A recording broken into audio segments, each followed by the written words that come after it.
तो जब अपन मंदिर जी में दान देते हैं, मंदिर जी के निर्माण की बात करते हैं, जब हम मंदिर में धन लगाते हैं, कीजिए शक्ति प्रमाण, अपनी ताकत से उठाओ मंदिर का वजन।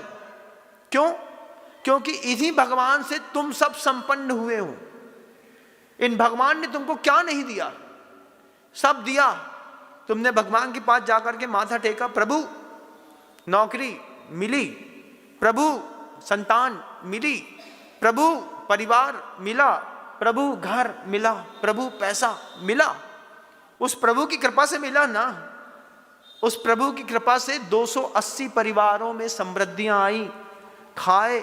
उस प्रभु की कृपा थी। तुमने कभी भी बिना घी की रोटी नहीं खाई। उस प्रभु की कृपा थी कि तुम बिना आलू प्याज के बढ़िया अच्छी अच्छी चीजें खा करके रह लिए। आंख बंद करके पूछो एक बार, उस प्रभु की कृपा से क्या नहीं मिला भगवान?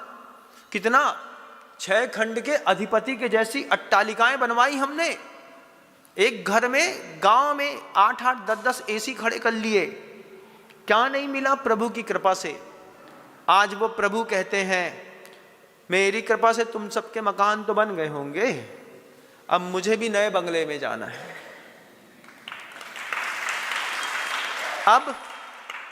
अब क्या है? अब है कि जब तुम पर हम न्यौछावर हैं, जब सुबह शाम तुम्हारी भक्ति करते हैं और जब तुम्हारी भावना बन गई है भगवान कि आपका भी जिन भवन नया होना चाहिए, तो जिनेंद्र भगवान के भवन बनाने के लिए अब हर घर में जिनेंद्र भगवान के नाम का श्रीफल पहुंच रहा होगा। प्रभु के नाम का नरियल आया, वो नरियल धर लो तुम घर के अंदर, लेकिन नेंग देने पड़ा थे भैया। कैसो नेंग? मुंह चायने को बुलौआ। मुंह चायने के बुलौआ में नई बहू आती है ना, मुंह चायने के बुलौआ में करते हैं ना टीका चंदन। तुम प्रभु की कृपा से तुम सबके परिवार संपन्न हुए। आज प्रभु बोलते हैं हमारा मकान भी बड़ा करो, हमारे मकान को भी और ऊंचा उठाओ। वो तो उठ रहा है, लोग उठा रहे हैं, लेकिन आप इस चीज को समझिए, पहले अंतर्दृष्टि खोलिए। मात्र मंदिर निर्माण नहीं है, मंदिर निर्माण से जरूरी है मन का निर्माण। पिता जब घर के अंदर दान देता है तो पुत्र और पिता के बीच की कसाई खत्म होती है, परिवार का माहौल सुधरता है। अभी तक आपका बच्चा आपको लोभी समझता था, लेकिन जब आप बड़ी बड़ी राशियों का दान देते हैं तब पिता अंधेरे कमरे में सोचता है, क्या ये पिताजी हैं, सुबह से लेकर शाम तक मुझे खींचते थे, इतना पैसा कमाते, इतना पैसा कमाते। कितनी बार सोचते थे कि पिताजी मर के साथ ले जाएंगे क्या। आज पता चला कि हमारे पिता इतने दयालु हैं कि इतनी बड़ी बोलियां लेकर के इनने पूरा का पूरा धन मंदिर जी में दान कर दिया। जब बालक आपका ऐसा सोचेगा, तब आपके बालक का आपके प्रति कसाय भाव खत्म होता है, परिवार में सामंजस्य बढ़ता है, पुण्य की प्रकृतियां बढ़ती हैं।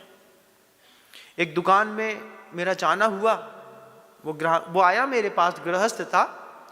वो गृहस्थ कहता है, महाराज क्या है? सब है, दुकान नहीं चल रही। हमने कहा सब है तो दुकान क्यों नहीं चल रही?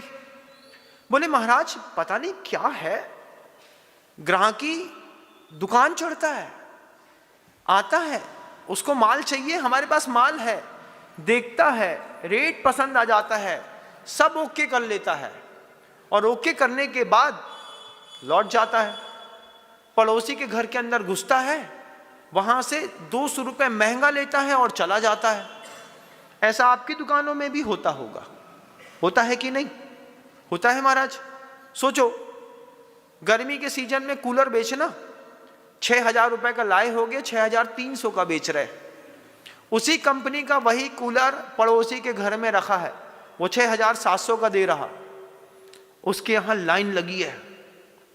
महाराज हमने तो 50 पीस लाए थे, 50 में से सिर्फ 4 बेच पाए, उसने हमारे सामने 4 ट्रक माल बेच दिया। अब सिर खुजाता है आदमी का। ऐसा क्या है?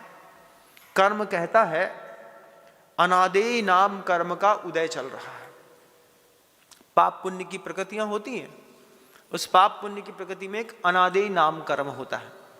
तुम्हें चाहते तो सब हैं, सब घर के अंदर जाओ तुम्हें सब हाथ पे लेते हैं, लेकिन तुम्हें कोई ग्रहण नहीं करता। होता है ना, तुम्हें मानते हैं घर वाले लोग, तुम्हारी बात नहीं मानते। महाराज हमने सोचा तुम्हारी चलती होगी, अपनी नहीं चलती। किसकी चलती है? कौन है आदेय नाम कर्म वाला घर के अंदर? अनादेय नाम कर्म का उदय चलता है तो दुकानें भरी, दुकानों में ग्राहकी आते तो हैं लेकिन लेकर के नहीं जाते।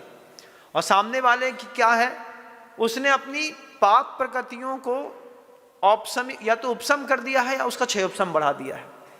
तो जब तक अंतराय कर्म का क्षयोपसम नहीं बढ़ेगा तब तक आपको कोई इष्ट वस्तु प्राप्त नहीं होती।